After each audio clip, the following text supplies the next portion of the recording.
show up. Yeah, even down by the microphone, the caret. Click on the caret, and you'll see where it says switch to dial-in or call-in, Okay, I see it. and then the window will pop up with the phone number and meeting ID. Got it. Good afternoon, everybody. Thanks for joining us for this webinar on the Allen Academy. We're just switching our audio around from computer audio to telephone audio, and we will be started here shortly. We're going to use the chat function of Zoom for questions back and forth. This is Christopher Allen speaking, and going to be joined here by Dr. Michael Allen and Ethan Edwards. Followed by pound.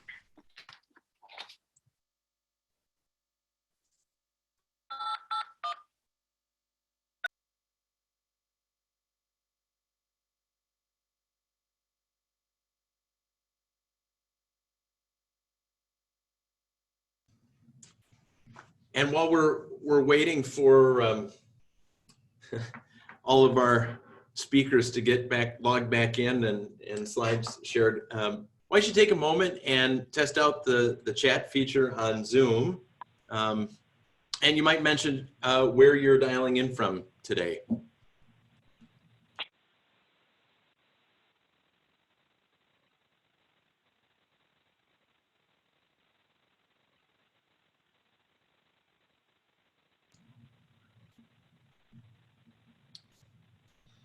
St. Louis and Austin, Texas, and Pittsburgh.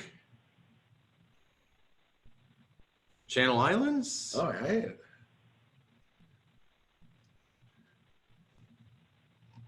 Oh, all over.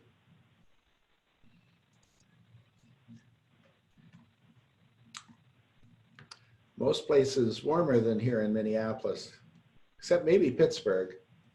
Lorenzo, what's the temperature out in Pittsburgh?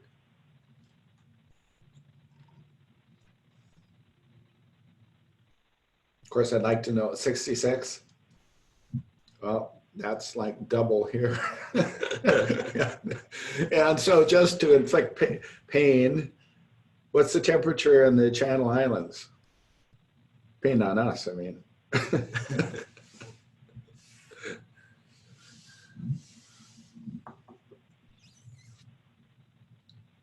13 Celsius. So that's not so warm.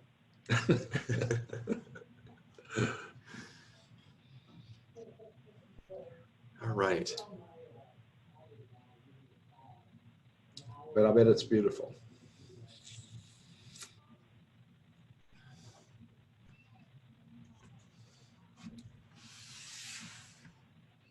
All right, Ethan, are you with us?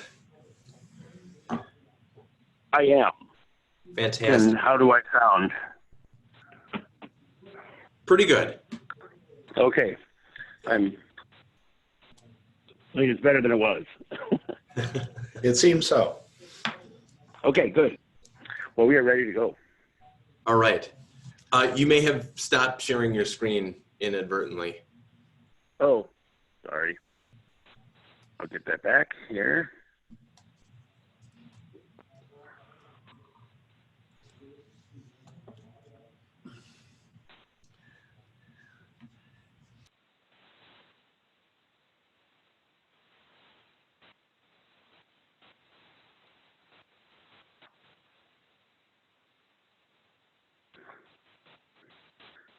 So I think we should be good now? Yes, we are. There we go. Okay, very good. Sorry about the... So we're going to start here with a few words from Dr. Michael Allen talking about the Allen Academy and why this new offering is one we think you ought to take a look at today. Yes, thanks for joining us today. I really, really appreciate it. So some of you know that I've been working on digital learning systems since the late 60s.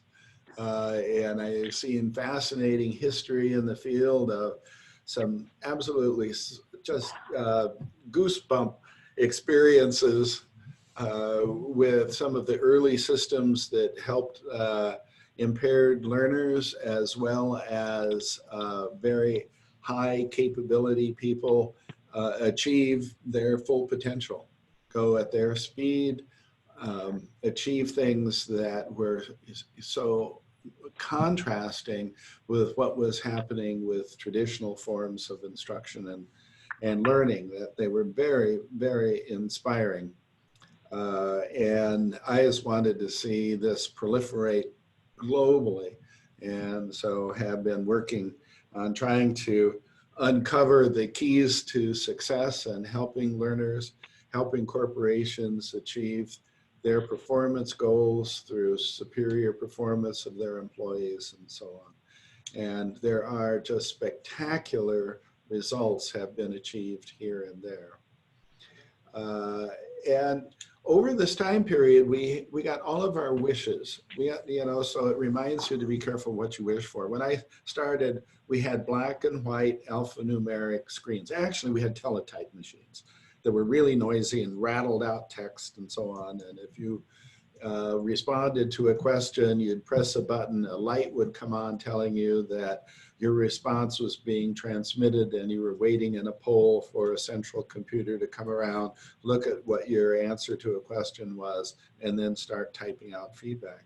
But even with these really, really primitive systems, we were able to accomplish some extraordinary learning successes. But we obviously wanted something quiet because we did a lot of this in libraries, and we had to have special rooms, and then we built special sound deadening boxes around the teletype machines to quiet them down and so forth. I mean, really archaic compared to today. We had no graphics, we had no animation, we had no sound, we had no touch input or mouse or anything else. And yet, the pioneers that were doing this work did achieve those extraordinary learning outcomes. It was fantastic. But we'd say to ourselves, if only we had video, you know, if only we had all the media that we have now, if only we had networking and so on. Well, we've got all of those things, but I have to say today, even though e-learning is used pervasively, you know, pretty much around the world, and even in third world countries where you wouldn't expect it, a lot of it produces very poor learning experiences. They just aren't what we're capable of. And I think a lot of organizations worry more about how much time somebody spends authoring a learning event than how much time all the learners and the students out there are going to spend on it. And if you're wasting their time because it's not a good learning event, then it's really unfortunate. Somehow, Ethan, we lost our slides. Anyway, so as Ethan works to get the slide back, I just am passionate about getting us back to a point where at least a high percentage of all the learning events that we are creating and delivering to people are really beneficial. And we know how to do this. It's not a mystery. I agree that there's some art to it for sure, and creativity, but our legacy methods have just not been working. And we need to try to bring people around so that they can see what's possible today that wasn't possible before, but also what are the essential components of effective learning experiences. So we hire in our studios, you know, a lot of instructional designers and developers from various backgrounds. From a lot of universities, we have to teach almost basic skills, even though people may have master's degrees.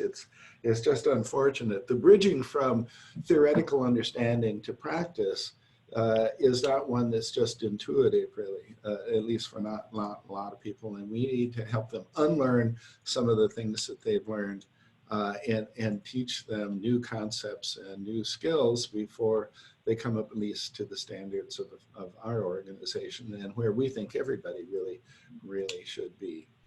So instead of just continuing to do only the best for our clients. We would like to openly share everything that we've learned in hopes that it's going to be beneficial for everybody else. So this is a dream of mine for many years, that we would be able to open a school for digital learning arts. And that is indeed what we're doing now. And we want to further this as a profession. And we want people who are outstanding in this field really getting the recognition that they ought to have, so that other people will aspire to that same level of competency and help improve the learning experiences, regardless of whether it's in an institution or self-study or wherever it is. We just want those learning experiences to be really beneficial. I have this kind of maybe silly notion that if the world were better educated, the world would be a happier place and we would get along with each other better. And I think it's worth giving it a shot anyway to get there. We've created the academy with 4 colleges in it, and we are working with some of the top people in each of the relevant fields. They are creating fantastic curriculum programs for them. The first one, near and dear to our hearts, of course, is instructional design and development. Ethan's going to be talking about this program in more detail in just a minute. But again, we are really open to sharing everything that's working for us in hopes that it's beneficial to everybody else too. But we also see that leaders in organizations are often not very smart buyers or not very smart investors. The things that appeal to them because they're shiny and glitzy may not be really great, effective learning experiences. And often budgets and resources are very much inadequate, and the passionate people in our fields have to scrape and work weekends and evenings and get their friends to help and so forth to get things done. We would like to work with those people to help them make smarter buying decisions and smarter investments so that we can all do a better job. Then in the third college, learning game design is something that we feel is often misdirected. Just because it's a game doesn't mean it's a good learning experience. But a lot of people who have designed things that seem to subscribe to valid learning principles are also boring learning experiences. And if a learning experience is boring, then student minds go somewhere else. They don't get involved and they don't get nearly as much out of the learning event as they should. So a friend of mine said some years ago, nobody does a better job of ruining the fun in a game than an instructional designer. I think he said we instructional designers. That's appropriate. And I've seen that happen over and over and over again, where instructional designers really do ruin the fun in a game. The resulting product is, it's neither fun nor very instructional, right? But there are ways to do this that are really, really effective.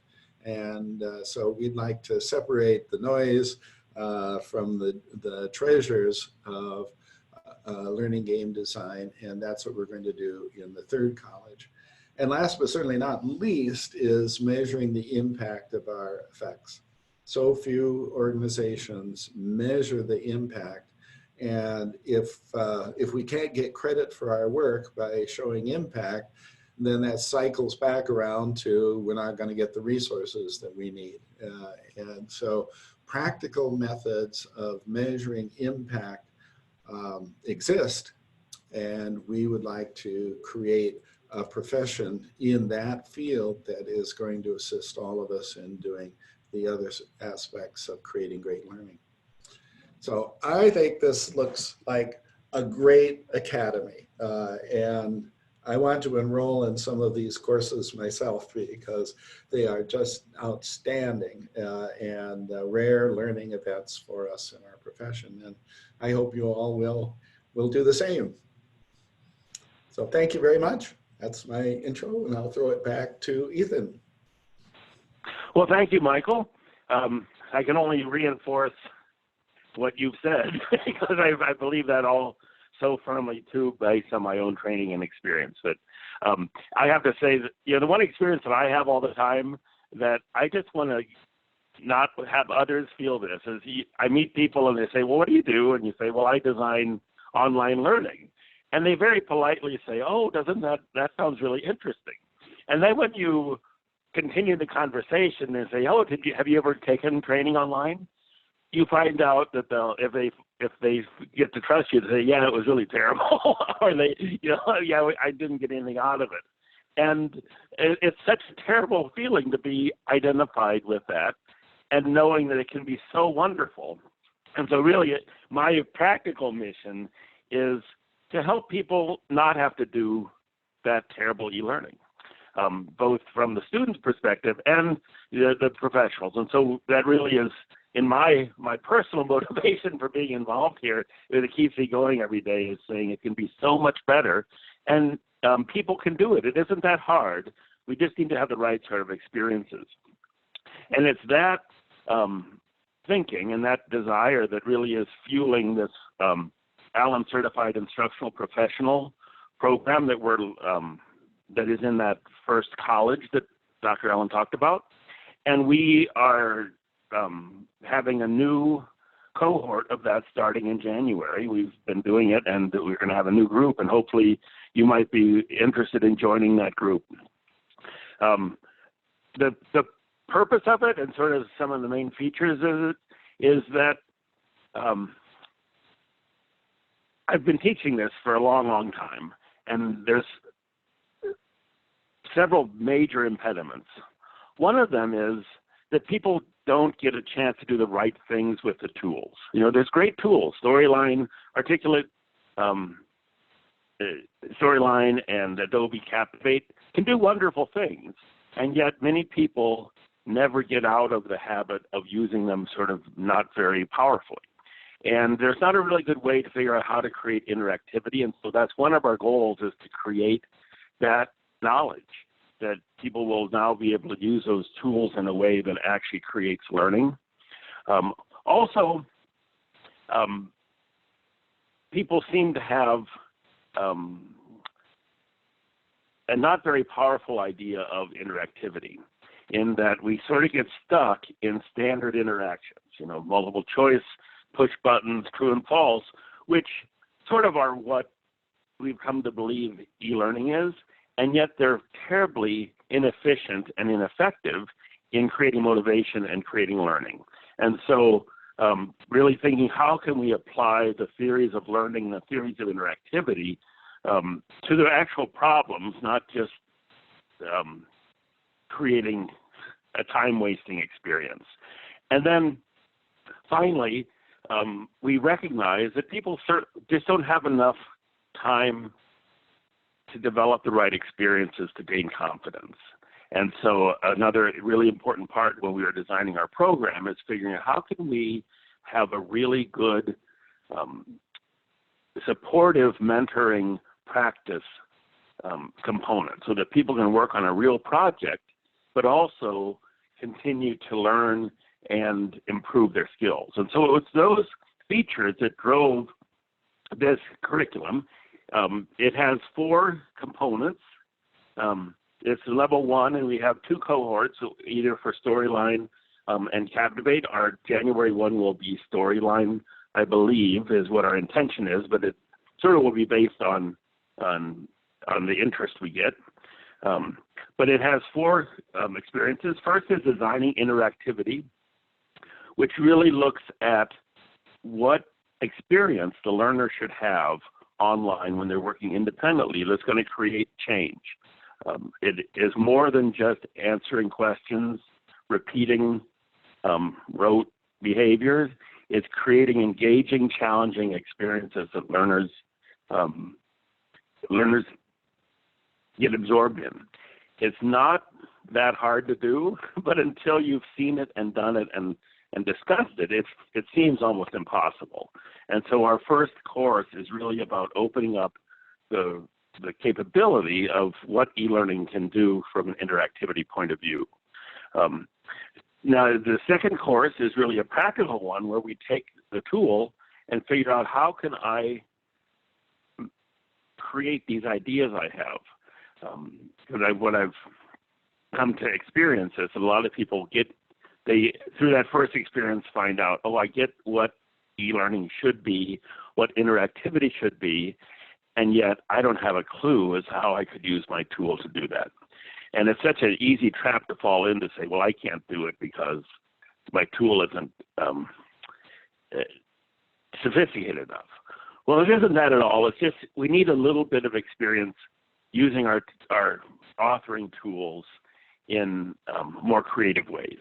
And so the second course is really to open up, is a hands-on experience to using the authoring tools in ways that you wouldn't exactly figure out on your own.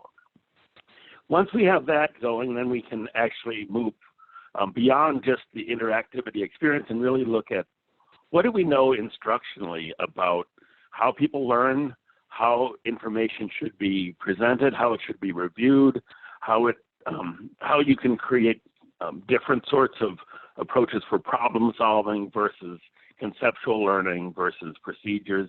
And there's some very specific and amazingly powerful techniques that we can apply to the specific type of learning, and we deal with that in the third course.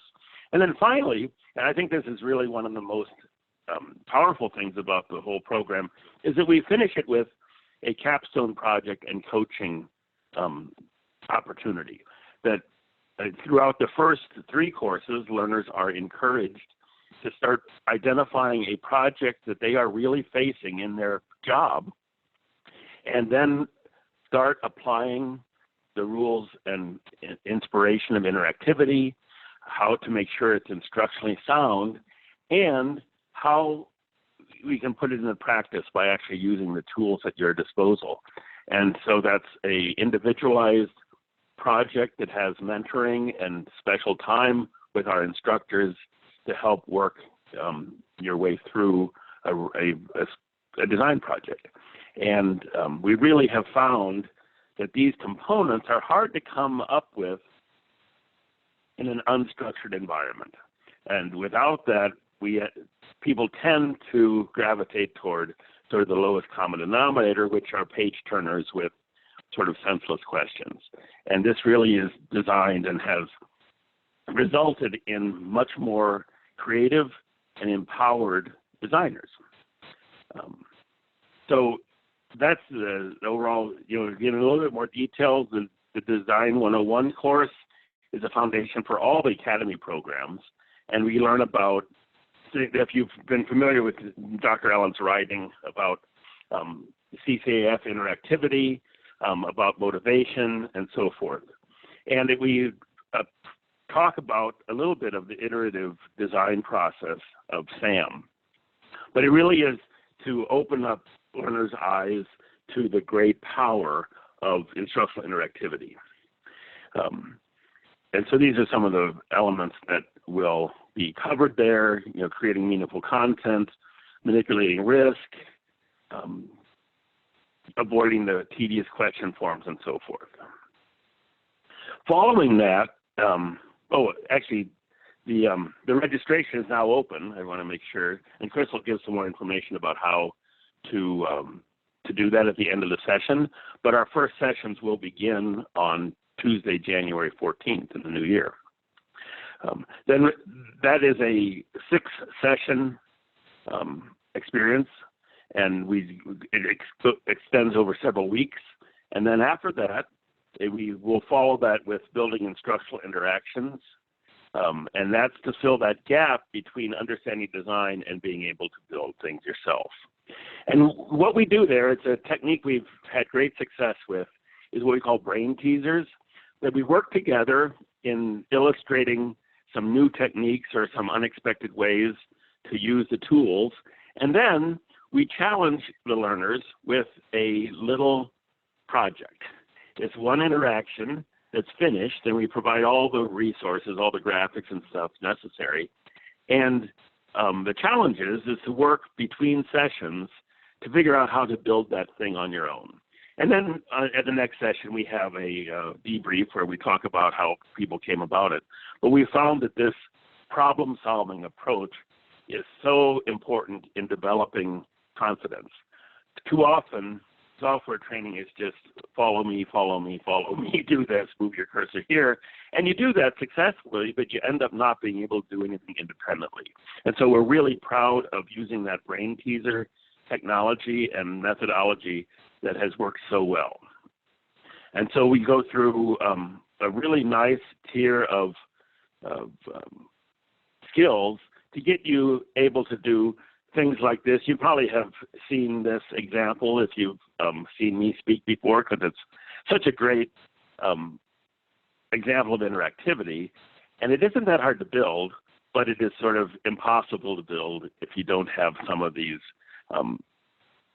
insightful ways of manipulating the authoring tools. Okay, so that's the technology, how to build a course, Design 102, and then we come back with a more instructional focused course.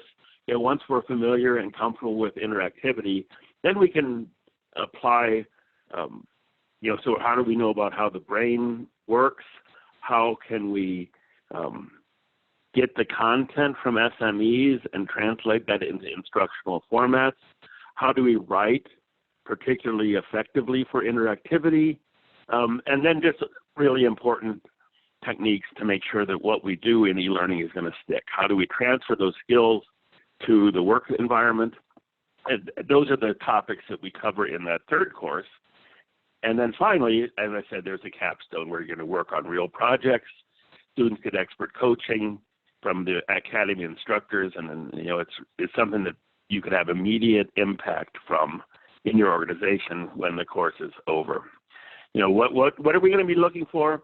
It's a CCAF model where these pieces are so vital for creating good instruction, and we know that there has to be context, so the learner knows, why is this something I should pay attention to? When and where will I use it? They need to be challenged with goals that are meaningful to them. What success means, what kind of help will get me through this, get me past the risks involved, and then really manipulating the interface so that people are using gestures and actions that, again, transfer and allow more meaningful interactions between the content that's presented in the lesson and the learner's thinking. And then finally, the feedback. How do you express consequences, judgment, provide really useful explanations? And so this model really is at the core of what this experience is leading to, but it really is intended that you're going to come out with really deep, rich confidence in all of these areas. So we've also got some additional ways that you can get recognition for this. And Christopher, you want to talk a bit about this? Sure. We've partnered up with Credly, and we are using their Acclaim platform to issue digital credentials upon completion of a program like this. And what I think is so neat about their platform and digital credentials like this is, unlike a badge that might sit someplace and feel like a gimmick, this is really meant to be something that is highly shareable and points back to real evidence. And since the final course of the ACIP Level 1 program is building a capstone project that does demonstrate that skills from the 3 courses prior have transferred into your work and changed it in an interesting way, we really wanted to be able to deliver a meaningful credential to each of our students. So it's something that's shareable on LinkedIn and does point back. It has links back to what it is that the student did to earn this particular credential, and you can hang and link parts of your project or further evidence. if you feel like you're ready for the Allen Academy, as Ethan was saying, this next cohort program is going to start in January. If you go to allenacademy.com, there is a handy link on the right-hand side of the page that will take you to more information about the program, as well as a way to either be invoiced for the program. And there's also a couple different payment options. You can pay for it all at once, or you can pay for it in 3 installments.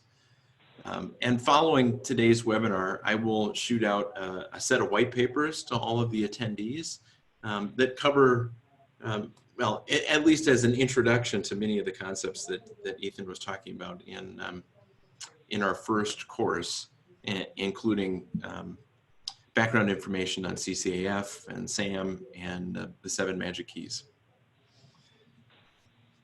So with that, we made our 30-minute scheduled webinar time for today. Certainly happy to stick around and ask questions or answer questions to anybody who has them.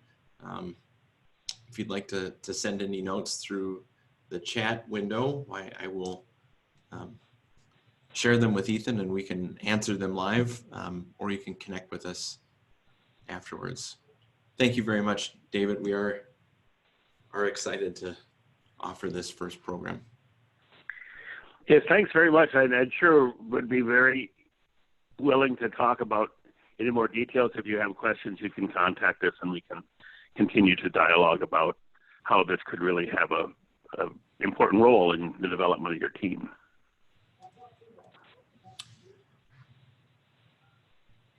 This next cohort, which starts in January, it will be all virtual training.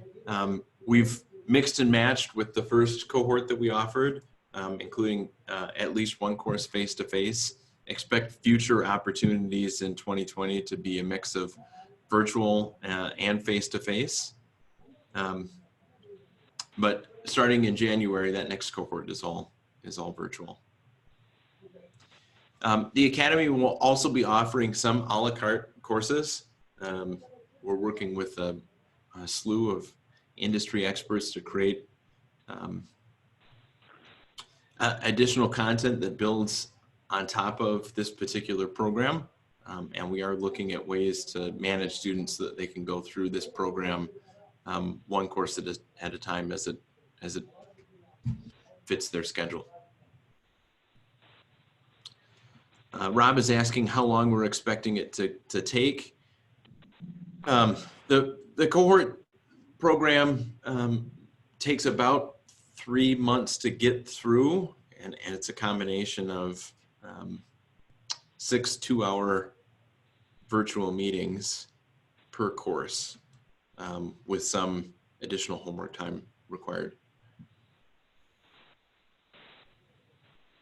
Yeah, each offering is going to vary a little bit because we work around major holidays and so forth, and have a break week between courses, and so depending on exactly where it lies, it may take a couple more weeks or a couple less. But we're looking at roughly a 3-month footprint for each program for the total 4 courses.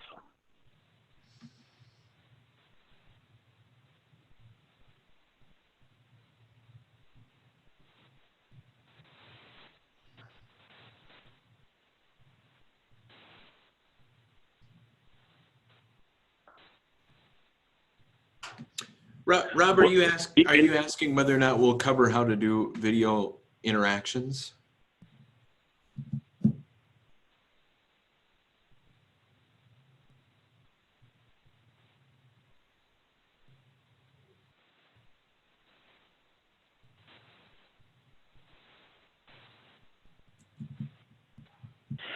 Yeah, if you are asking that, we certainly do talk about that both in terms of interactivity, you know, how video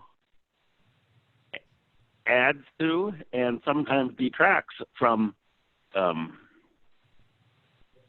video, from instruction. And so we really, and we talk about how to incorporate it from a technical point of view, but it certainly is one of the media that is central to our tools as we're talking about how can we best engage learners.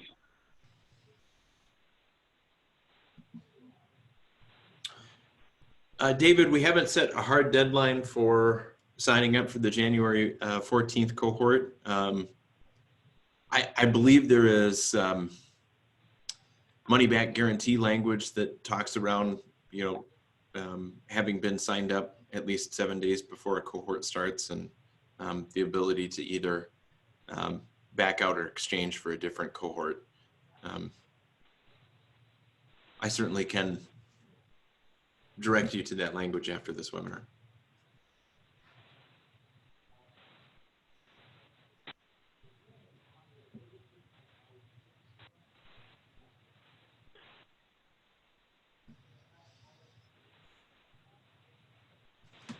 Well, fantastic. I will put my email address, again, this is Christopher Allen speaking, in the chat. If anyone has further questions afterwards, please feel free to just send me an email and I will answer the best that I can as promptly as possible.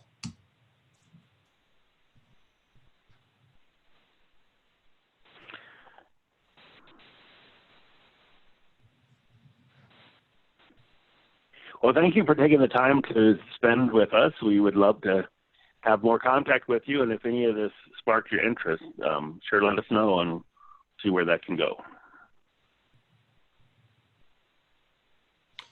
All right. Thanks very much, Ethan. Talk to everybody soon. Thank you, Christopher. Yeah. Yep.